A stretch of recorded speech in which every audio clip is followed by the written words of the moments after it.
Hello everyone, welcome to Master Cherry Mom YouTube channel. So I hope you all are doing absolutely fine. And आज का जो हमारा video है वो है how to reduce the belly fat after delivery. कि जब आपकी डिलीवरी हो जाती है तो उसके बाद अपना जो बेली फैट, जो स्टमक के ऊपर जो फैट आया होता है, पेट बाहर की तरफ होता है, उसको हम कैसे कम कर सकते हैं। तो वीडियो को स्टार्ट करने से पहले चैनल को सब्सक्राइब कीजिए, वीडियोस को लाइक करिए और शेयर करिए। एंड कोई भी आपको डाउट हो तो आप मुझे पूछ सकते हैं कमेंट सेक्शन में। तो चलिए स्टार्ट करते हैं, how to reduce the belly fat, कैसे कम करें बेली फैट को आफ्टर डिलीवरी। तो देखो, सबसे पहले तो 9 मंथ्स का टाइम होता है जिसमें हमें ये चिंता होती है कि हमारा वेट पुट ऑन होना चाहिए, है ना। सो दैट कि बेबी का भी वेट पुट ऑन हो, अच्छी डाइट लें ताकि वेट बढ़े और सब कुछ ठीक रहे, बेबी भी ठीक वेट का हो, अंडर वेट भी ना हो और ओवर वेट भी ना हो। अब जब डिलीवरी हो जाती है तो उसके बाद अब हमें एक नई टेंशन ये होती है कि अब हम अपना पेट कैसे कम करें, क्योंकि क्या होता है कि डिलीवरी के बाद ना पेट बाहर की तरफ आ ही जाता है। उसको हम मॉमी पाउच भी कह सकते हैं, ठीक है। और हम जैसे ही डिलीवरी हुई पेट बाहर की तरफ रहता ही रहता है, क्योंकि आप कह लीजिए कि जो फैट होता है, जो हमने हमारी डाइट होती है, जो हमने खाया पिया होता है, वो वहाँ पे एक्यूमुलेट हो जाता है, इकट्ठा हो जाता है। तो उसको कम करना होता है हमें, है ना। क्योंकि हमें ये होता है कि अब हमने वापस अपनी शेप में आना है, back to the shape. And हर कोई चाहता है कि वो अच्छा दिखे, स्लिम ट्रिम दिखे एंड बॉडी एकदम फिट रहे। अगर हमारा वेट अंडर वेट होगा या फिर ओवर वेट होगा तो प्रॉब्लम होगी। तो हमारा जो वेट है एक नॉर्मल लेवल पे आना चाहिए हमारी हाइट के अकॉर्डिंग। तो उसके लिए हमें क्या क्या करना चाहिए डिलीवरी के बाद। सबसे पहले तो मैं ये कहना चाहती हूँ, जब भी आपकी डिलीवरी होती है, नॉर्मल डिलीवरी हो रही है चाहे सजेरियन डिलीवरी हो रही है, 6 to 7 वीक्स, 7 वीक्स आप लगा लीजिए। 7 वीक्स मतलब आप कह लीजिए कि 1 वीक में 7 डेज़ होते हैं, तो 7 वीक्स मतलब 49 डेज़ कह सकते हैं, या फिर कई जगह पे 6 वीक्स भी लेते हैं तो 42 डेज़ भी कह सकते हैं। 7 वीक्स तक आप कह लीजिए कि आपका जो यूट्रस है वो धीरे धीरे श्रिंक होना शुरू होता है डिलीवरी के बाद। हम कहते हैं ना कि आफ्टर डिलीवरी माँ को जो है, मदर को जो है वो रेस्ट करनी चाहिए 42 डेज़ तक, या फिर सवा महीने तक। हमारे इधर सवा महीना या फिर 1.5 महीना होता है, ठीक है। तो वो क्यों कहा जाता है, वो इसलिए कि एक तो बेबी हुआ है डिलीवर और शरीर जो है वो इतना स्ट्रॉन्ग नहीं होता है हमारा बॉडी। एंड जो यूट्रस है वो धीरे धीरे धीरे धीरे अपना श्रिंक हो रहा होता है। तो मिनिमम 7 वीक्स आप लगा लीजिए कि 7 वीक्स में वो नॉर्मल अपना श्रिंक होके वापस पोजीशन पर आ जाता है। तो उसके बाद भी आपका जो पेट बाहर की तरफ होता है, आप उसको कैसे कम करें, जो रह गया है। एक तो यूट्रस था वो नॉर्मल हो गया 7 वीक्स में, अब उसके बाद क्या करें। तो सबसे पहली चीज़ जो मैंने की थी वो ये थी कि एक तो वैसे तो डिलीवरी हुई है तो बाहर का तो वैसे कुछ खा नहीं सकते, बट आजकल का जो ट्रेंड है, जो आजकल मैं देख रही हूँ अपने आसपास, तो खाती हैं। न्यूली जो मदर्स होती हैं जिनकी डिलीवरी हुई होती है वो बाहर का खाती हैं। तो avoid the outside food, junk food avoid करिए। यहाँ तक कि प्रोसेस्ड फूड, फ्रिज वाला फूड, या फिर आप कह लीजिए कि जो जंक जितना भी फास्ट फूड है, चाहे वो एक गोलगप्पा ही क्यों ना हो, वो भी नहीं खाना है आपने अपनी डिलीवरी के बाद, ठीक है। क्योंकि मैंने अपनी डिलीवरी के बाद आप कह लीजिए कि मैंने तो जंक भी क्या, मैंने तो मीठा तक नहीं खाया था। सिर्फ पंजीरी खाती थी मैं, वो भी मैं आधी कटोरी पंजीरी लेती थी, उसमें भी मैंने शक्कर नहीं डलवाई थी अपनी मम्मा से। मैंने बोला था चीनी शक्कर कुछ नहीं डालना, मुझे फीकी दो। तो मैं फीकी खाती थी क्योंकि मुझे ये था कि मैंने वेट पुट ऑन नहीं होने देना, क्योंकि अब मुझे था कि अब मैंने बैठना है, रेस्ट करनी है, ये 1-1.5 महीना जो भी है, तो मैंने वेट नहीं बढ़ने देना। तो मैं पंजीरी लेती थी, और पंजीरी भी मेरी नॉर्मल डिलीवरी हुई थी तो मैं खाती थी, मैं उसमें मीठा नहीं लेती थी। तो आपने अवॉइड करना है जंक फूड, बाहर का बिल्कुल भी नहीं खाना है। जंक फूड एक सबसे बड़ा रीज़न है ओबेसिटी का, मोटापे का, ठीक है।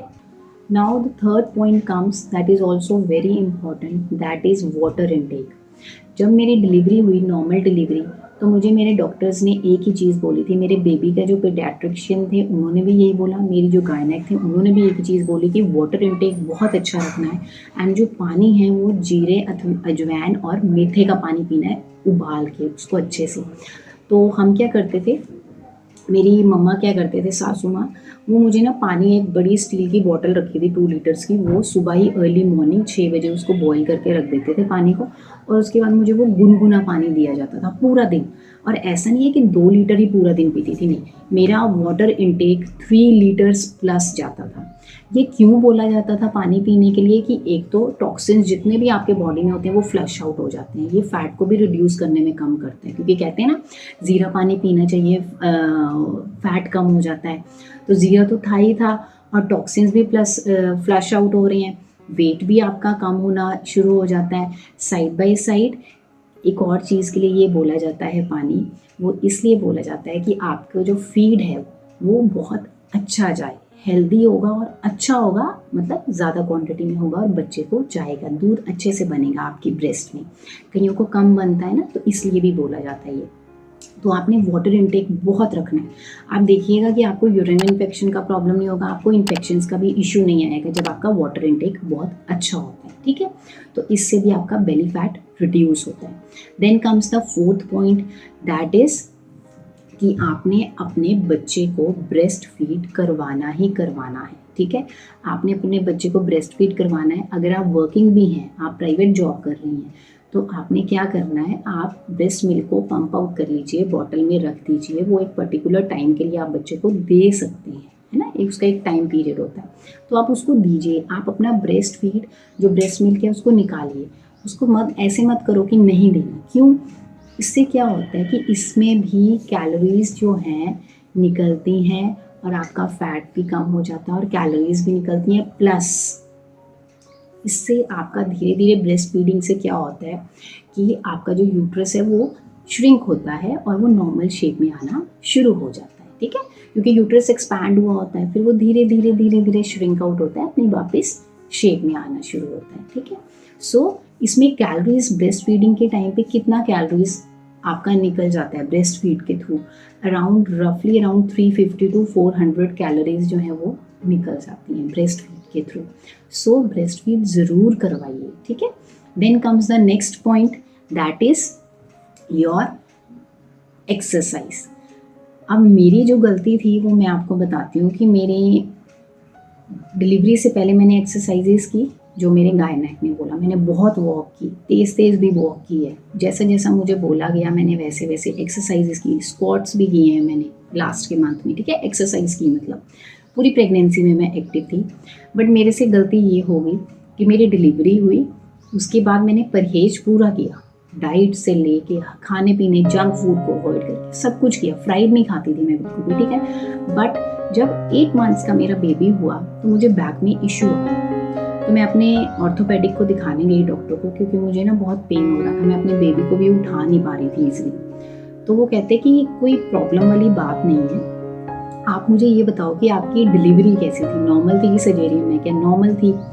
तो वो कहते कि डिलीवरी से पहले एक्सरसाइजेस की थी? मैंने कहा यस सर मैंने की थी। कहते और डिलीवरी के बाद? मैंने कहा मैंने नहीं की। कहते यही प्रॉब्लम है, क्या होता है कि हमारी बॉडी में एक रिलैक्सन करके हॉर्मोन्स होता है जो हमारी बॉडी के मसल्स को सबको रिलैक्स कर देता है प्रेगनेंसी के टाइम पे, क्योंकि हमारी बॉडी जो है, यूट्रस जो है एक्सपैंड होता है, तो वो रिलैक्स कर देता है हमारी बैकबोन को, पीछे वाले हिस्से को भी और फ्रंट लोअर को भी, है ना।